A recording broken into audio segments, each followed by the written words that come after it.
À une époque donnée, il y avait le patriarche Sango, dont vous appelez Abraham dans les Bibles actuelles classiques, a envoyé son homme de main pour aller chercher une femme à son fils Yololo, donc vous appelez Isaac. Cet homme a accepté la mission, mais en partant, il a pris certains animaux. Il a pris des animaux comme des présents, il a pris des richesses, ainsi de suite. Mais avant de prendre cela, Satan, le Mundima Bobé, c'est-à-dire le mauvais esprit, a séduit, a inspiré l'homme de main de Sango, afin que cet homme de main aille donner la dot. Vous voyez, la dot, aille donner la dot. C'est par là où Satan avait déjà commencé à inspirer des hommes pour modifier cette loi. Or, dans le verset 65 à 66, il est dit, ensuite, virgule, il sortit de ses bagages des bijoux d'argent et d'or et des vêtements qu'il donna à Ngoka Nyaka. Ngoka Nyaka, c'est Rebecca, dans les Bibles actuelles classiques, pour lui faire plaisir et la mettre à la hauteur de son futur statut. Ça veut dire quoi ici? L'homme de main de Sango a été séduit à un moment donné de prendre beaucoup de présents parce qu'il devait partir avec quelques présents, avec quelques richesses. Vous allez voir, il y avait deux sortes, dans deux coutumes, en fonction du territoire où on se trouvait.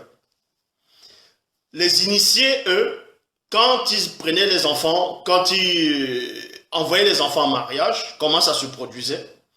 Il n'y avait pas la dot, mais il y avait des richesses, des présents des deux familles. Vraiment, on parle le cas des initiés. Donc, ça veut dire que toi, tu veux te marier avec une femme, tu connais une femme, tu veux te marier avec elle, on ne va pas exiger à l'homme de ramener la dot au temps des initiés. C'est plutôt les deux familles qui vont festoyer, qui vont ramener les présents, comme ça ils vont se partager, ils vont faire la fête, ainsi de suite. Mais là, ce n'était pas la dot. Là, c'était au cas des initiés.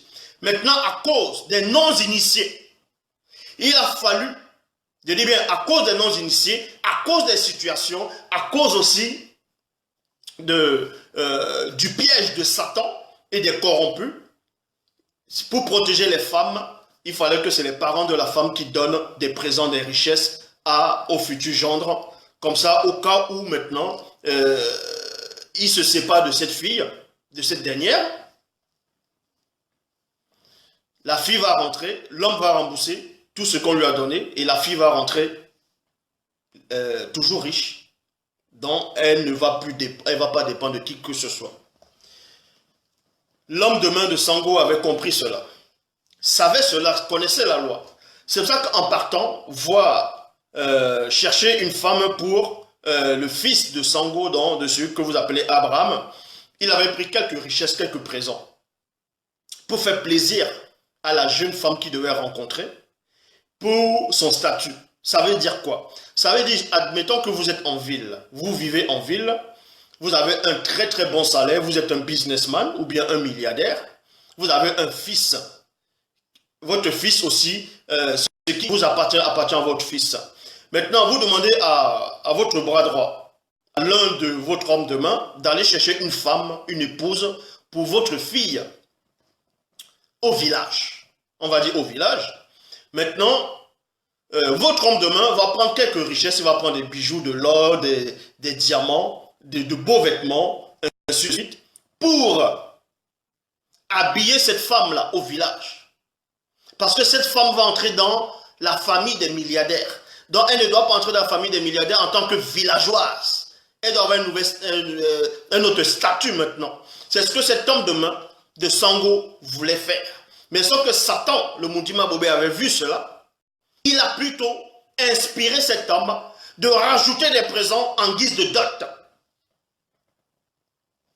C'est pour ça que dans le verset 66, il est dit, aussitôt, Satan, le Mundima Bobé, le mauvais esprit, le séduisit, virgule, et l'homme de main de Sango offrit en guise de dot, de riches présents, aux frères et à la mère de la jeune fille, sans que la jeune fille ne le sache. Donc, cet homme de main a été séduit. Il a offert la dot aux frères de la jeune fille, de la jeune femme et à sa mère. La jeune fille elle-même, elle n'était pas informée.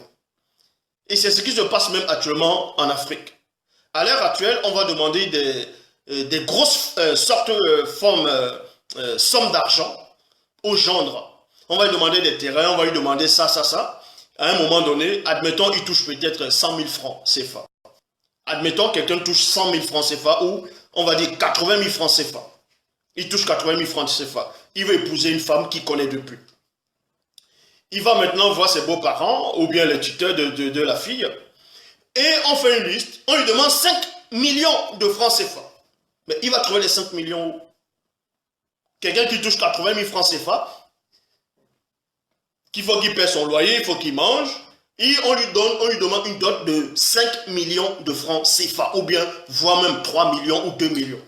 Mais il va trouver ça où? Donc ça voudrait dire que s'il ne paye pas, il ne va pas épouser la fille. Deux fois, la fille n'est pas informée. Et maintenant, il y a des femmes, quand elles sont informées de ça, elles sont irritées, ça les énerve, elles vont voir les parents, elles vont dire, eh mais papa, toi aussi, voici mon gars, voici mon homme, voici mon mari.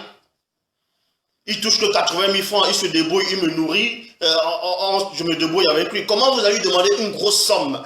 Maintenant, les mauvaises femmes vont aller dire, ouais, t'es même pas capable de donner 5 millions à mon père, à ma famille, t'es même pas capable, mais débrouille-toi. Il faut payer. Ça, ce sont des mauvaises femmes.